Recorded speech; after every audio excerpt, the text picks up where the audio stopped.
ሰላም የዩቲዩብ ተከታታዮቼ ዛሬ እንደተለመደው እናንተን የምፍች ይዤላችሁ ቀርቤያለሁ። ከእናንተ ጋር መቅደላይ ነኝ። እንድትከታተሉኝ ጋብዛችኋለሁ። ህልሞቻችሁ እንዲፈታ የምትፈልጉትን ኮሜንት ሴክሽን ስር ማስቀመጥ ትችላላችሁ። ለዚህ ቤት አዲስ የሆናችሁ ደግሞ ሰብስክራይብ በማድረግ ቤተሰብ ሁኑ። ላይክ ማድረጋችሁን ደግሞ አትርሱ። ቪዲዮን ስታዩ ላይክ እያደረጋችሁ እዩ። ሶስት ቪዲዮ ደግሞ አይታችሁ ካልተፈታ አልተፈታም ካላችሁ ስር ህልሙን ማስቀመጣችሁ እንዳረሱ መጨረሻ የምለቀው ቪዲዮ ላይ ማለት ነው። አሁን ወደ እናንተ ህልም ፍቺ ወስዳችኋለሁ። ሰላም መቅዲ ሰላም። በህልም ከማላውቅ ሴት ጋር መንገድ ስንሄድ ወደ ቀኝ ወደ ግራ ወደሚወስድ መንገድ ስንደርስ ሴትዮዋ እኔ ወደ ግራ እሄዳለሁ ስትለኝ እኔ ወደ ቀኝ ነው የሚሄደው ብዬ ስንለያይ ነቃው። መቅዲ ሃይማኖታችን አንድ አይደለም። ከኋላችን ወንድ ሰው ነበር። የእሱ ሃይማኖት አንድ ነው። አመሰግናለሁ። እሺ መንገድ የህይወት መንገድን ነው የሚያመላክተው። ያው እንዳልሽ ሃይማኖት አንድ ላይ አይደላችሁም። ስለዚህ በተለያየ መንገድ ስትጓዙ ነው። ስለዚህ የተለያየ የህይወት አቅጣጫ እንዳላችሁ የሚያመላክትሽ ነው። አንቺም በራስሽ እንደምትመሪ እሷም በራሷ እንደምትመራ የሚያመላክትሽ ነው። እንዳልሽው ሃይማኖታችሁ አንድ አይነት አይደለም። ሌላኛው ግን ከኋላ ሲከተልሽ የነበረው ሰው በአንቺ ሃይማኖት ነው ወይስ በሷ ሃይማኖት ነው? አንድ አይነት ከሆነ ወደ አንቺ ጋር የሚሄድ ከሆነ ያው ያንቺን የሚመራ ያ ሰው የምታውቂው ሰው ከሆነ ደግሞ በአንቺ መንገድ መሄድ እንደሚፈልግ በአንቺ የህይወት ጉዞ አንድ ላይ መጓዝ እንደሚፈልግ የሚያመላክትሽ ነው። እንደዛ ከሆነ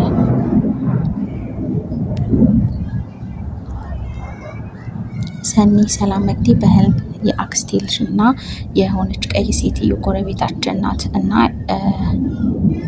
ሶስታችን እንጨት ልንሰብር ይመስለኛል። ከዛ የሆነ ዛፍ አለ ፍሬ የያዘ አውርደን ለቅመን በላ ነው እና የሆነ ሁለት በሬ ይሮጣሉ። ልንይዛቸው እንሮጣለን።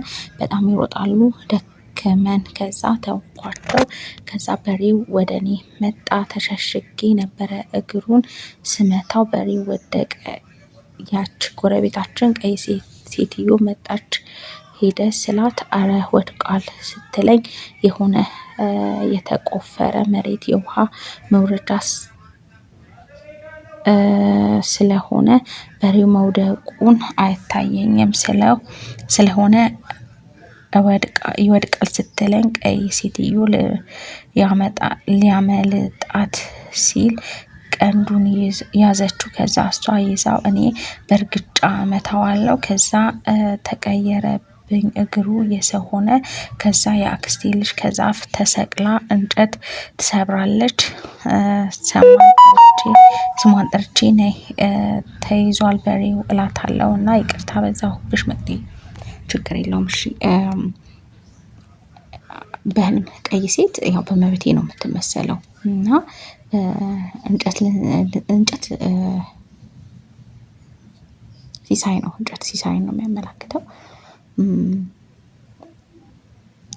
የሆነ ፍሬ አውርደን እንበላለን። ዛፍ ላይ ፍሬ የያዘ አውርደን ለቅመን በላን። ፍሬው ምን አይነት ፍሬ ነው? ያው በአጠቃላይ የሚበላ ነገር ከሆነ ግን ሲሳይ ነው የሚያመላክተሽ። እሱም ጣፋጭ ነገርም ከሆነ እንደዛ ማለት ነው። ፍራፍሬ በአጠቃላይ ሲሳይ ነው የሚያመላክተው። በሬ ደግሞ አጋንንትን ነው የሚያመላክተው። አጋንንት ነው በሬ መጣልሽ በጣም ቆንጆ ነው። አጋንንትን ድል ማድረግ ነው የሚያመላክትሽ። እንደገና ደግሞ ያው ወድቋል ወይ ስላት ያቺ ቀይ ሴት ያልሽው በእመቤቴ ነው የምትመሰለው እንዳልኩሽ።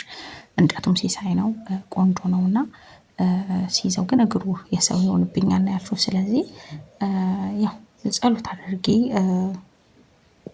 እንትን ማለት ነው። ያው ሴጣንም አጋንንትን በአጠቃላይ ሰው ተመስሎ ነው አይደል? ስለዚህ እሱን ድል ማድረግሽን ነው ማጋለጥ ነው። አጋንንትን ማጋለጥ ነው እና በጣም ቆንጆ ነው። ጸሎት አድርጊ። በሬ ጥሩ ነገር የለውም። ሳምራዊት መቅዲ እባክሽ ፍቺልኝ ጨንቆኝ ነው። እህቴ ቡኒ የተጠቀምኩበት የስራ ቦርሳ አለኝ። ውስጡ እቃ ነበረው ግን ባስ ላይ ረስቼው ወርጄ እና የጫነኝን መኪና እየፈለኩ ቦርሳዬ ጠፋ። በምትኩ ግን ሌላ ቦርሳ ጥቁር የተማሪ የሚመስል በእጄ ይዤ አየሁ። እባክሽ እህቴ ፍችልኝ። አመሰግናለሁ ወይ ሪፕላይ አድርጊልኝ። እሺ ቦርሳ ያው አንደኛ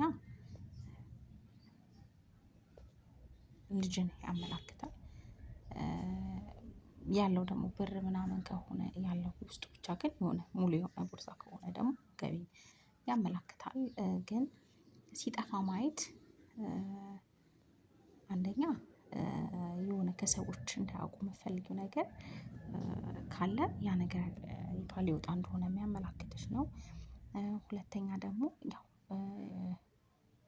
እጦት ነው የሚያመላክተው እና ያው ጸሎት ማድረግ ነው የሚኖርብሽ።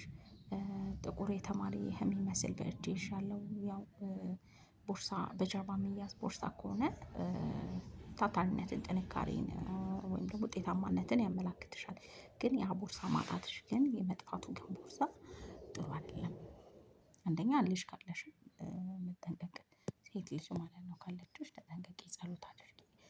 ሌላው ደግሞ እንዳልኩሽ ያው ሰዎች እንዳያውቁ የምትፈልጊው ነገር ካለ ያ ነገር ይፋ ሊወጣ እንደሆነ የሚያመላክትሽ ነው። ሁለተኛው ደግሞ ያለሽን ነገር እንዳታጪ መጠንቀቅ ነው መጸለይ ነው። ምክንያቱም ያው ውስጡ ያለው ነገር ይወስነዋል ካለው ውስጡ ያለ ነገር ካለ ማለት ብርም ካለ እንደዛው ማለት ነው። ማጣት ነው የሚሆነው እና መጸለይ ያስፈልጋል ያንን ነው።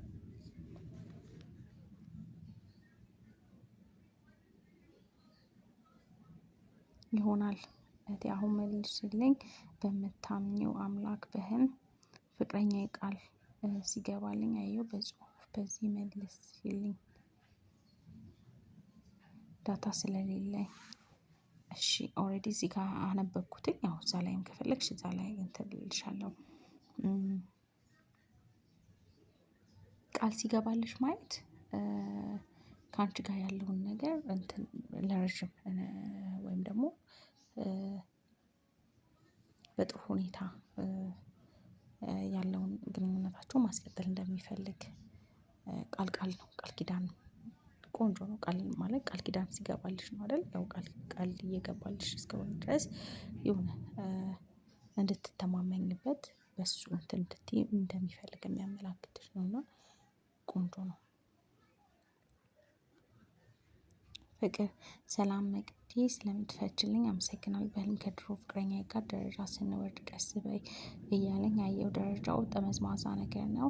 ከዛ አልጋ ላይ ተኝቶ መተሽ አትተኝም እያለ እኔም ፀጉሬን እያበጠርኩ ነበር። ከዛም ጨርሼ ሄጄ ተኛሁ። ምን ይሆን? አንድ ላይ አልጋ ላይ መተኛት ትዳርን ነው ጸጋን ነው የሚያመላክተው በጣም ቆንጆ ነው።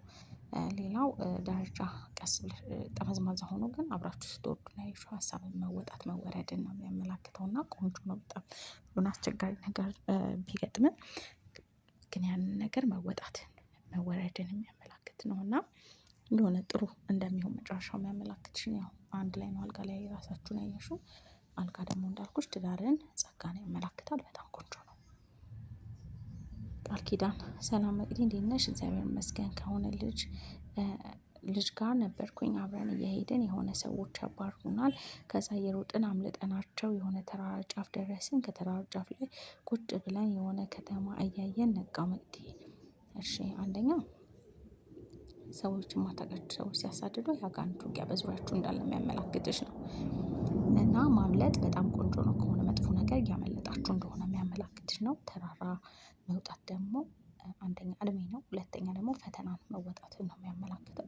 ጫፍ ላይ ሆናችሁ ነው ያየሽውና ፈተናችሁን መወጣትን ነው የሚያመላክተው በጣም ቆንጆ